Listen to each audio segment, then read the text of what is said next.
এটা সিঁড়ির রড ফাঁসা নিয়েছে।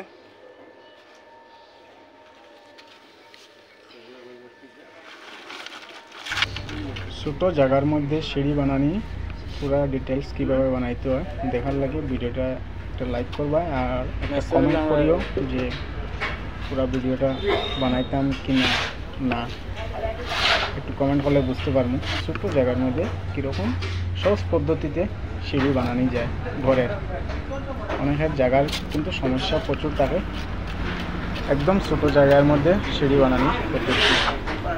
তো যদি ভালো লাগে তো লাইক করিও আর যদি চ্যানেল নতুন হয়ে থাকো চ্যানেলটা সাবস্ক্রাইব করিও। সিঁড়িতে রড ব্যবহার করা হইল 16 mm আর 12 mm।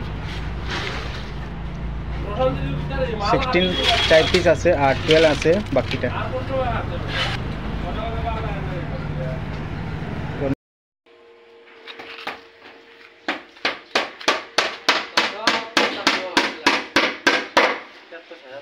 সব